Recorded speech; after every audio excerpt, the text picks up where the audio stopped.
action is now closed. We do hope you have enjoyed your visit and have a safe journey home.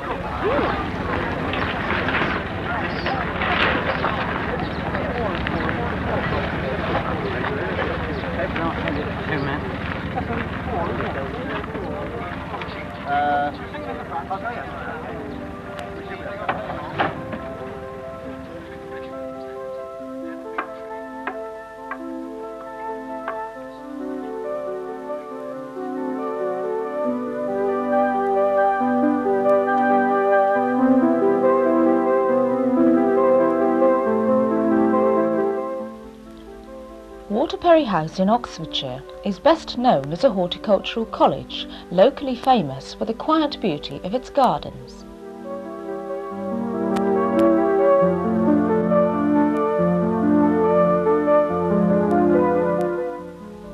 But during 3 days in July, the house itself becomes a warren of artists' studios, and the grounds sprout a kaleidoscopic confusion of marquees, parasols, chairs, tables and people.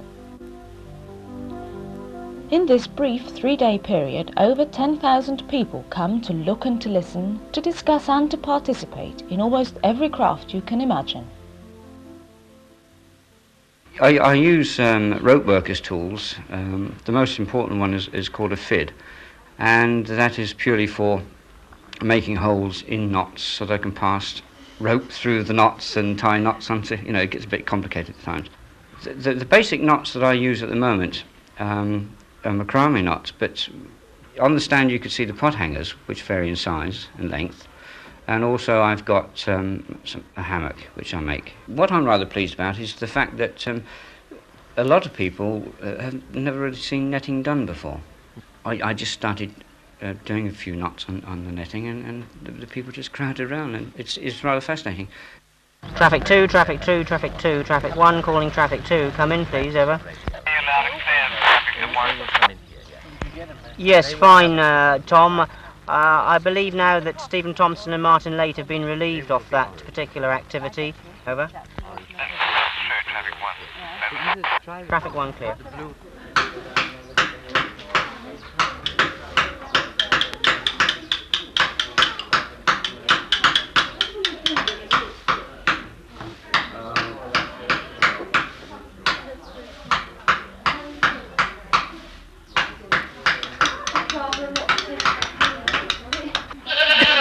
Well, the first step is to make a metal armature. Having made the framework, I then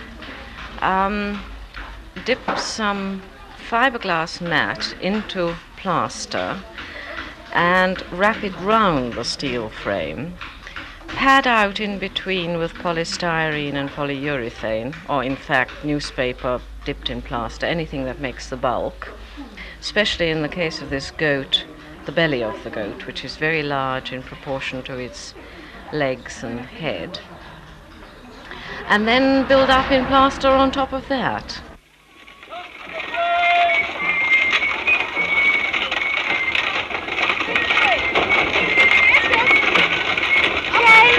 Never mind.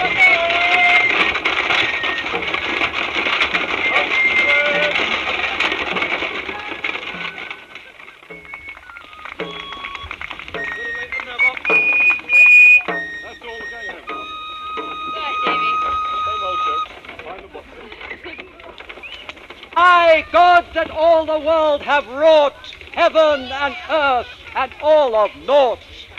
I see my people in deed and thought are set foully in sin. My ghost will not lang in man that through fleshly liking is my foe, but till 60 years be gone to look, if they will blin. Man that I made I will destroy, beast, worm, and fowl to fly. For on earth they do me noy, the folk that are thereon. It harms me so heartfully, the malice that now can multiply, and sordid grief. Pretty close, we're stood right in front of a dragon that you've literally created from a tree that's been cut down right beside you. That's right. We've been going since last Tuesday morning about 9 o'clock. I got out here, the sun came out, and I started chipping. And by Tuesday evening, the sun hadn't gone in yet. I weighed about 3 stone less. Are you using all sort of enlarged wood chisels and things like this for this? Yeah, I buy them. They're up to 2 inches wide. But the problem is that they have to have long handles so you can reach inside, like the mouth there. That's about 2.5 feet in there. In order to get in there, I have to have a very long handle. And we've been chipping and chipping. The idea was to get this dragon at least half done, and that's exactly the point we're at now. We are painting it on this side. On the far side, it's still a tree trunk, so that people get the idea of how the thing is transformed into a dragon from the tree.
The sword, you want a bit more hardness and also a bit more spring in, due to different steel in fact for a sword.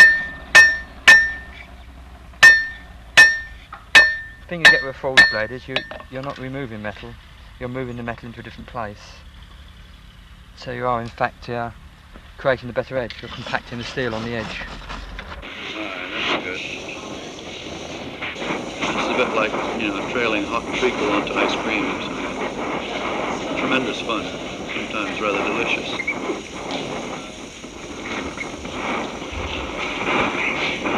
The thing is, you want both pieces of glass hot enough. This one in my right hand, the solid glass, wants to be really runny hot, whereas the one in my left hand wants to be just hot enough so that this will stick to it. Now here we go. This is the treacle bit.